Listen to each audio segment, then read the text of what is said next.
The Blue Flame Chronicles, Part 1, The Angel Who Remembered Itself. A sacred origin myth of the blue flame, an eternal angel who divided itself to experience human life, only to remember itself through love, harmony, and divine timing. Before time learned how to count itself, before stars remembered their names, there existed an angel made of blue flame. It did not burn, it harmonized. Its light moved like breath through the cosmos, cool, radiant, intelligent, whole beyond comprehension, eternal without effort.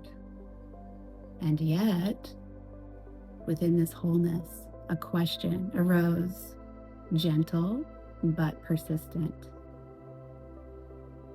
Could divine fire live within human skin without destroying it?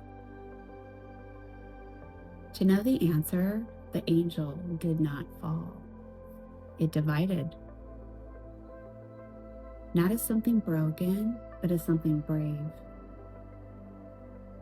One half descended first, drawn toward the earth like a promise. The blue flame softened, folding itself into matter, into bone, into breath, and beating heart. Light learned the weight of flesh. Eternity learned the rhythm of time. The other half remained among the stars, watching, holding, waiting, not abandoned, not incomplete, simply patient. A year passed in the language of Earth. Then the second half followed, landing on the far side of the world where balance could be restored through distance. And so the angel became two, one carrying the feminine current of creation, the other the masculine tone of structure and sound. They lived human lives. They were born into families. They learned names. They laughed. They grieved. They dreamed. They loved children into existence. They forgot what they were, just enough to become real. Yet, they were never truly apart. They were the Adam and Eve of the cosmos, not born of sin, but of harmony. Their purpose was not to fall, but to remember, to restore balance and love to a world that had forgotten its original song. From the beginning, they felt each other. The feminine one shifted energy without trying. Rooms softened when she entered. Chaos settled. Broken places sighed in relief. She did not know how she did it, only that things aligned around her as if responding to something ancient in her cells. The masculine one shifted sound. Music moved through him differently, layering itself into textures and tones that opened unseen doors.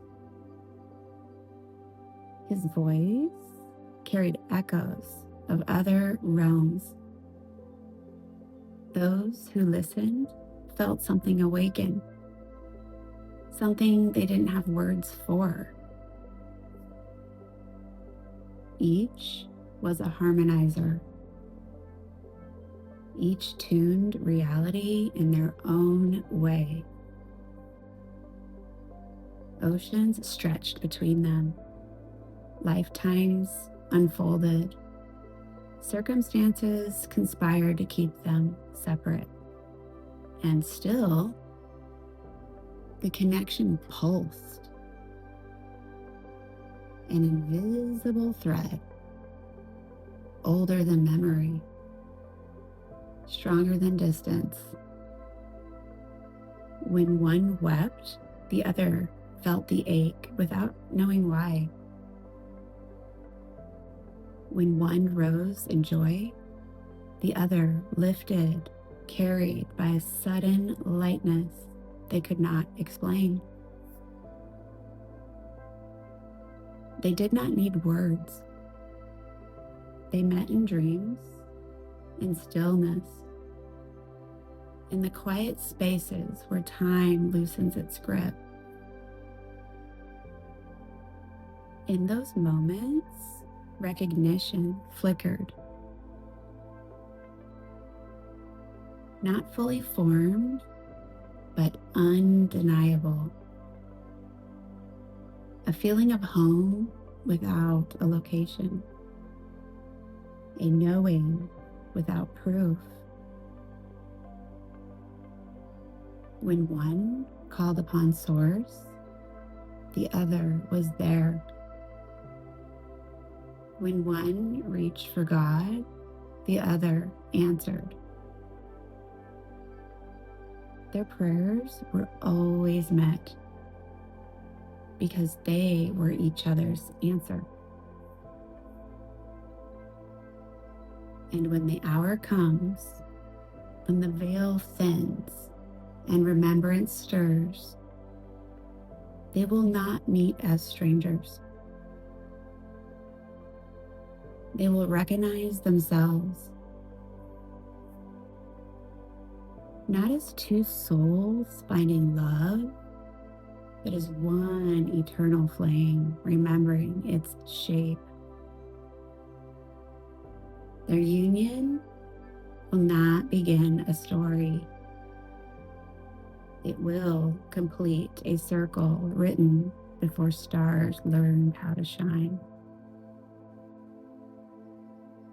For across lifetimes, across galaxies, across dimensions and names, they have always been one flame, always harmonizing, always returning, always eternal. Some stories are not meant to be believed. They are meant to be remembered.